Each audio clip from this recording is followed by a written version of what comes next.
Entonces, como les venía diciendo, la aritmética no son solamente un conjunto de números, sino un conjunto de números y sus operaciones. Entonces, los números cumplen con los axiomas de Peano. Entonces, ya entendimos la naturaleza de los naturales, vamos a definir operaciones básicas sobre ellos, como sumarlos, multiplicarlos, o relaciones básicas como la relación de orden. Entonces, supongamos que tuviéramos dos números, ¿cómo se sumarían dos números escritos como Peano? Entonces, tenemos que sumar un número n y un número n. Entonces, vamos a poner unos axiomas. Que, bueno, esas son definiciones que uno hace. Entonces, hay un nuevo simbolito que se llama más. Vamos a decir, ¿cuál es el resultado de sumar dos números naturales? O sea, dos números naturales a dos números de la forma de Peano. O sea, que son cero o sucesor de sucesor de sucesor de cero. Entonces, aquí el primer axioma dice, dado cualquier número natural, el que usted le pongan, si a usted le dicen que le sume el cero, eso da el mismo número. Entonces, axioma, que el cero es el neutro de la suma, es un axioma, así se construye la suma. No es porque la suma tenga una propiedad especial, se la definimos así, la suma, sumarle a algo cero, da el mismo número. Es una definición, no es un teorema, no es algo que nazca, ¿cómo es? No, yo voy a definir que el cero tiene esa propiedad, que cuando yo le sumo a algo cero, da el mismo número. Es una definición. Y por eso el cero se vuelve el neutro de la suma, porque por definición es así. Me están definiendo cómo se suma. Y mi segunda acción para decir cómo se suma es, bueno, y entonces ahora, si usted va a sumar cualquier número que tenga, con uno que es sucesor de alguien, o sea, aquí me dijeron, si le suma cero, da lo mismo. Si no es cero, ¿cómo es? Pues es sucesor de alguna cosa. Entonces, si le suma al sucesor de alguna cosa, entonces, ¿qué da? Da, sume n con m, el de adentro, y a eso póngale una s afuera. Entonces, miren, si uno fuera a seguir, ese es el segundo axioma, dice, sumar un número con un sucesor de alguien, significa sumar el número con el alguien, y luego ponerle una s afuera. Entonces, miren la regla, vamos a seguir la regla. Si me dicen, S de S de 0 es un número, porque está construido como se construyen los números con Peano. S de 0 es otro número, está construido como se construye. Entonces yo puedo sumarlos. Entonces, si los voy a sumar, necesito mirar cuál de estos axiomas puedo aplicar. Entonces, ¿cuál de estos dos axiomas puedo aplicar para sumar estos dos números? Entonces, los axiomas dicen, depende de cómo es el segundo número. Si el segundo es un 0 o el segundo es sucesor de algo. En este caso, el segundo numerito es sucesor de algo.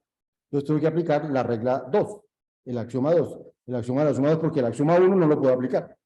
Entonces, si aplico la regla 2, dice, ¿qué dice? Dice, coja el número de la izquierda tal cual, se llama n, súmele el número de adentro de este, o sea, el 0. O sea, coja el número de la izquierda, es este. Ese es n. Súmele el de adentro de ese, o sea, un 0, porque no hay más de un 0 adentro. Y a eso póngale afuera una S. Listo. Ahora, ¿qué da esta suma de adentro? Esta suma de adentro, para hacerla tengo que aplicar los axiomas. ¿Cuál le puedo aplicar? Como el segundo numerito aquí es un 0, le puedo aplicar el primero. Y entonces dice que cuando yo le sumo a algo 0, da el primero. Entonces quiere decir que este numerito da como resultado el de la izquierda. O sea, S de S de 0. ¿Cierto? Y la S que estaba aquí afuera, pues sigue ahí afuera.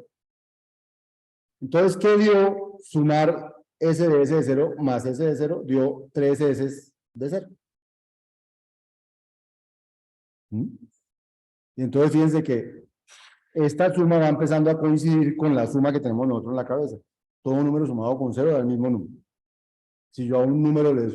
Entonces, por ejemplo, aquí yo sumé lo que ustedes llamarían el 2, ¿cierto? Con lo que ustedes llamarían el 1. Y eso debería dar el 3, y efectivamente dio lo que uno llamaría el 3. O sea que esta regla, como que sí captura lo que hace la suma. Entonces, así se define la suma de los números naturales. Se define con estas dos reglas. Así se suman dos, y cualquier par de números naturales se suman así. Y funciona. ¿Qué ventaja tiene definir la suma con dos reglas? Usted podría hacer un programa que sumara. ¿Cómo? Dice, su programa dice, si el segundo es el 0, suma símbolos. Le entra 0 o sucesores, 0. Entonces usted coge esa cadena. Entonces, si es la que dice 0, entonces coge los números para sumar. Si el segundo es el 0, dice, pues devuelvo el primero. Si el segundo no es el 0, entonces el segundo tiene que ser S de S de S de algo.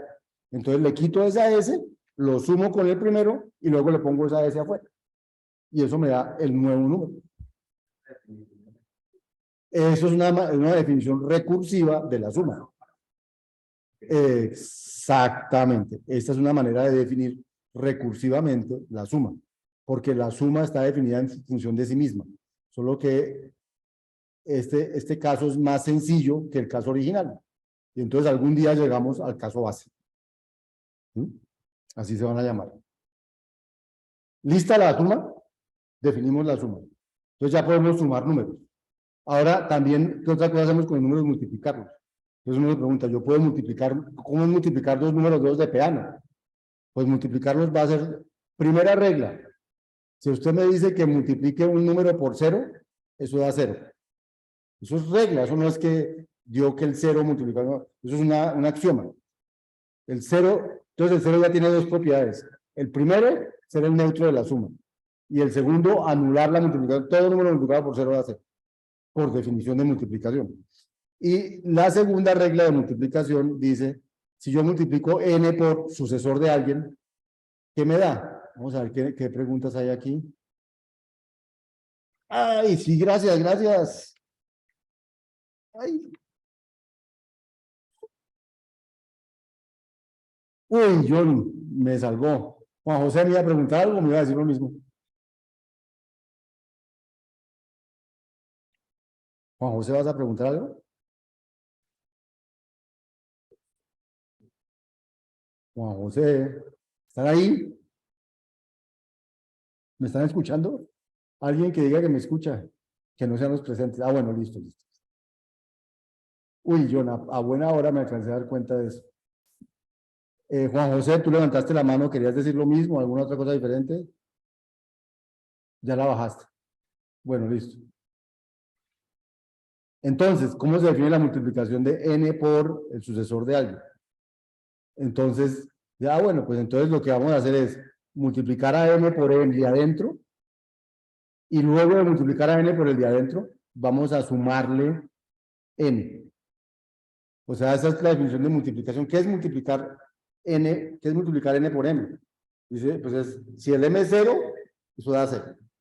Pero si el m no es 0, entonces multiplíquelo una vez, multiplíquelo por m y es sumar muchas veces n, ¿cierto? Entonces es sumarle n a multiplicar las otras veces. Esta es una definición también recursiva, porque fíjate que la multiplicación está definida en función de la multiplicación, ¿cierto? Pero aquí estoy multiplicando un número, en principio, que es más grande o que va a ser más grande que este de aquí. Entonces, algún momento voy a llegar al caso base. Por ejemplo, me dicen multiplique el sucesor del sucesor de 0 por el sucesor de 0.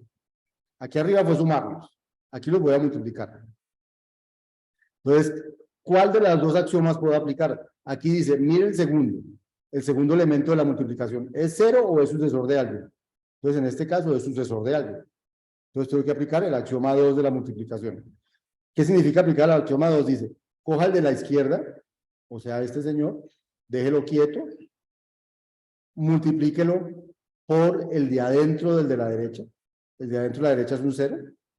Entonces, multiplíquelo por 0. Y súmele el de la izquierda. Súmele todo el de la izquierda. O sea, súmele S de S de 0. Ahora, ¿este qué da? Es sucesor de tata por 0. Utilizo el axioma 1 que dice que eso da 0. Entonces me da 0 más el de la derecha, que estaba aquí. Queda 0 más esto. Ahora tengo que aplicar el axioma de la suma. 0, aquí no dice en ninguna parte que 0 más algo da algo. Me toca aplicar el axioma. 0 más sucesor de algo, eso da, dice, haga el sucesor de lo de la izquierda más lo de adentro. Entonces eso va a dar, no sé si la ven, voy a desarrollar este de aquí, 0 más el sucesor del sucesor de 0 por el axioma daría el sucesor de 0 más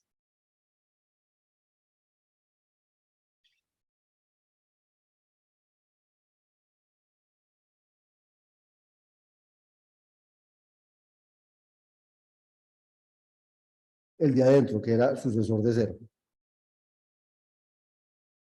Ahora, ¿cuánto da esto? 0 más sucesor de 0. Vuelvo y aplico el axioma de la suma. Entonces, la S de afuera queda quietica y el 0 más el 0 de adentro quedaría como 0 más, perdón, como sucesor de 0 más 0. Y ahora sí cierro.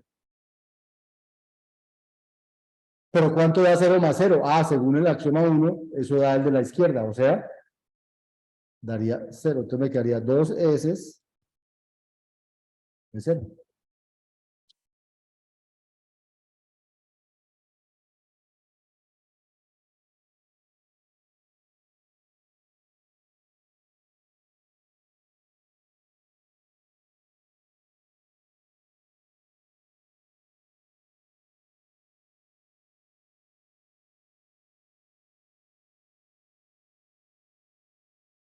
Listo. Entonces así me dio todo este 0 más ese de 0 me da S de 0, pues aplicando el de arriba.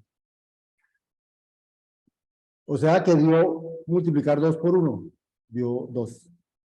O sea, coincide con lo que funciona en nuestra multiplicación. Está bien definida la multiplicación, porque la multiplicación, multiplicar n por m es sumar n veces n, o sumar m veces n, como quieran hacerlo. Entonces lo que uno dice es, sumar 0 veces n da 0. Y sumar m más 1 veces n, pues da sumarla n veces y sumarla una vez más.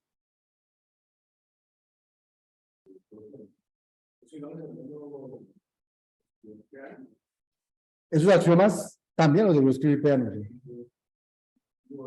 Digamos, hizo ya las operaciones, luego él lo que hizo fue como escribir una teoría de los números basada en las propiedades que ellos cumplen, basada en su estructura y en sus propiedades. O sea, como que formalizó que todos sabemos propiedades de los números, muchas cosas de esas ya se sabían. Lo que no te había hecho era decir que eran solo esas 4 o esas 5 y eran suficientes para caracterizar todos los números naturales. Entonces quedaron caracterizados con un número finito de reglas. Y entonces inmediatamente eso se volvió, digamos, con el tiempo, esa es la base de la automatización de muchas cosas. Muchas cosas están automatizadas en función de eso.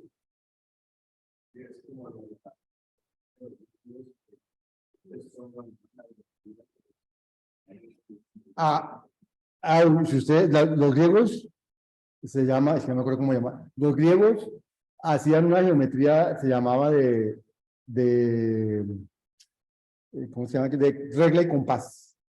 O sea, ustedes saben usar reglas, saben usar compás, saben hacer cosas, pero los griegos hacían su aritmética con regla y compás.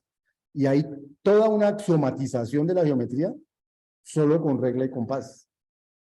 ¿Sí? Y eso es una cosa muy bonita, exacto. Entonces, pero ¿qué es lo que significa eso? Significa que toda una teoría yo la logro abstraer con un número finito y pequeñito de reglas.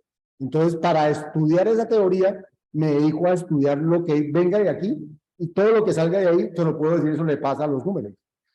Pero no tengo que estudiar los números, son infinitos números, pero la manera de construirlos es con 2 reglas, o con 3 reglas, o con 4 reglas, finita. Entonces puedo estudiar sus propiedades a partir de esas 4 reglas, no tengo que estudiarlas a partir de conocer los infinitos números, sino conocer su estructura. Eso es lo que hizo Peano. Y fuera de eso, en esta época también estaban los lógicos haciendo lo que eran sus lógicas, lógica clásica, las deducciones, la inferencia. Y entonces, la pregunta que sale después de esto es, ¿y qué puedo? Entonces, todo lo que ¿qué se llama la teoría de números? Todo lo que pueda demostrar a partir de estos axiomas. Es la teoría de los números. Entonces, por ejemplo, que todo número multiplicado por sucesor de 0 da el mismo número, ¿Eso se puede demostrar? Eso se puede demostrar. Y eso es una cosa increíble, todo el mundo multiplicado. O, por ejemplo, que sumar, que la suma es conmutativa. O sea, que hacer m más m es igual a m más m. Eso tiene que salir de ahí. O que la suma es asociativa, eso tiene que salir de ahí. Esas son propiedades ya para demostrar con los axiomas de la aritmética. Y la aritmética, todos los teoremas de la aritmética se pueden demostrar a partir de ahí. Lo que pasa es que como todo, usted ya empieza a saber que la suma es conmutativa, entonces si en algún teorema usa la conmutatividad para demostrar algo, ahí está toda la demostración, pero ya no está, porque uno ya lo demostró una vez. Y empieza a construir teoremas y teoremas, y eso es lo que se llama la teoría de los números. Todos los teoremas a partir de Peano.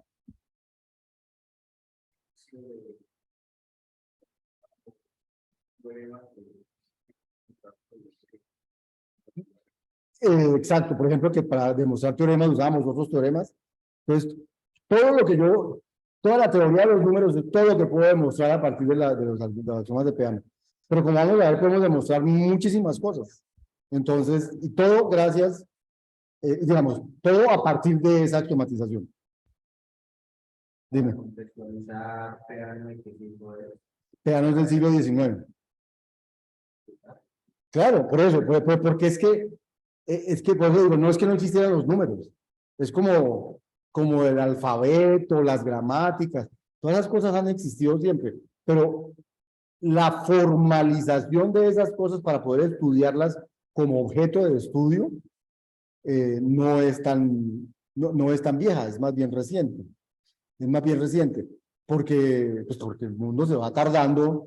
Primero que todo, la primera gran complicaciones del mundo antiguo era la comunicación. Era que en el mundo antiguo había civilizaciones en muchas partes que no sabían que existían.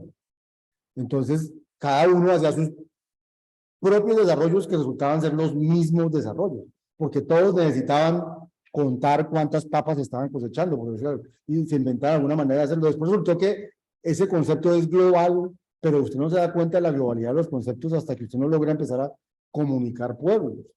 Y usted empieza, o a ver que a este pueblo también le sirve lo que estos hicieron, o a ver que hicimos cosas parecidas, o no, lo que sea. Y usted empieza a abstraer, en la medida en que usted está más comunicado, tiene más visión de que estamos haciendo lo mismo, o que estas cosas son las mismas para todo el mundo. Pero la comunicación de los pueblos no es una cosa natural. O sea, hoy en día nos parece muy natural estar comunicados y estar viendo el Mundial de Fútbol en Arabia y todas esas cosas. Pero eso es realmente muy moderno. De hecho, hace 30 años no estábamos así, y hace 100 los abuelos ni siquiera se imaginaron que íbamos a estar así, y todavía estamos cerca. Y hace 200, que es el Peano y todas las cosas, todavía estamos cerca, pero es que han pasado miles de años de desarrollo de la humanidad y no nos conocíamos. Todavía debe haber gente que no conocemos. Todavía no sabemos si en otro planeta hay. Primer intento de formalizar esto y después de poco hacerlo que ahí se unieron todos en la matemática. Claro, los griegos también hacen sus desarrollos y sus cosas. Ya sabes, en orden y a partir de ahí, sí, de acuerdo, o sea, yo no digo que sea, mejor dicho, sí, ese es el desarrollo, hay historia de las matemáticas, y hay historia de la computación y todas esas cosas. Pero solo hasta el siglo XIX Peano dio una axiomatización de la aritmética. Ahora, hay cosas más bonitas en la aritmética que no vamos a hacer en este curso. Por ejemplo, hay un señor que se llama Gödel, no sé si has oído hablar de Gödel, se llama la teorema de la incompletitud de Gödel, que dice que Gödel demostró que la aritmética es incompleta. ¿Y qué significa que la aritmética es incompleta? Entonces, los matemáticos definen la completitud de una lógica como su capacidad de demostrar todo lo que es verdad. Entonces, con todos estos axiomas de la aritmética, Gödel demostró que existen teoremas de la aritmética que no se pueden demostrar. O sea, que existen cosas que son verdad, pero que no se pueden demostrar. Y eso es una prueba hermosa, pero claro, complicadísima matemática, que lo que dice es que la aritmética, tan sencilla que parece, es tan compleja que hay cosas que usted puede decir que son verdad, pero que no las puede demostrar. Increíble. Eso se llama que la lógica no es suficientemente fuerte para demostrar todas las verdades de la aritmética. Por eso también buscan más lógicas y cosas de ese estilo. Pero a nada de eso vamos a llegar aquí. Aquí nos interesa que la aritmética es una herramienta para modelar el mundo que modelamos los informáticos. Al que le guste mucho esto, les recomiendo tratar de ver cursos con el departamento de matemáticas, cursos en teoría de números, cursos en lógica matemática, porque ellos sí van a la parte matemática del asunto. Nosotros vamos a la parte aplicativa de lo que hacemos de las cosas. ¿Cómo usamos eso en informática? Ahora, somos unos ingenieros muy cercanos a los matemáticos discretos. No tanto a los matemáticos continuos, pero también a los continuos, porque somos ingenieros. Pero somos a los discretos porque somos informáticos. O sea, nosotros tenemos las dos cosas. Por ser ingenieros necesitamos manejar lo continuo, por ser informáticos necesitamos manejar lo discreto. Bien, esa sería la multiplicación. Y ¿cómo le doy orden a dos? ¿Cómo digo que un número es más grande que otro? Entonces, vamos a tener estos axiomas. Vamos a decir primero que todo que el 0 es menor que cualquier número. O sea, eso es equivalente a decir 0 diferente de n. O sea, todo número natural que no sea el 0 es mayor que el 0. O sea, o 0 es menor que cualquier número natural que no sea el 0. ¿Sí? O sea, 0 y 0 no son comparables. 0 no es menor que 0. Pero 0 es menor que cualquier otro número que no sea el 0. Primer axioma del orden. Segundo axioma del orden dice, sucesor de n no es menor que 0 nunca. ¿Sí? O sea, no hay ningún número que sea menor que el 0. Porque los números o son el 0 o son sucesor de algo, y el sucesor de nadie es menor que 0, luego no hay ningún número que sea menor que 0. Tercer axioma de orden, si un número es menor que el otro, si su sucesor de n es menor que su sucesor de m, es porque el n es más pequeñito que el m. Y entonces si a uno le preguntan cuál es la relación que hay entre el sucesor del sucesor de 0 y el sucesor de 0, entonces yo digo, ¿será que este es menor o no? Entonces digo, pues según este axioma, este sería menor que este si el de adentro, ese de 0, es menor que 0. Y ese de 0 es menor que 0 es falso, por lo tanto, el 2 tampoco es menor que el 1. O sea, estos tres axiomas me axiomatizan el orden entre los números naturales. Y entonces tenemos una multiplicación y orden de los números. Un participante ha editado los subtítulos ocultos para que será, no tengo ni idea de quién habrá editado.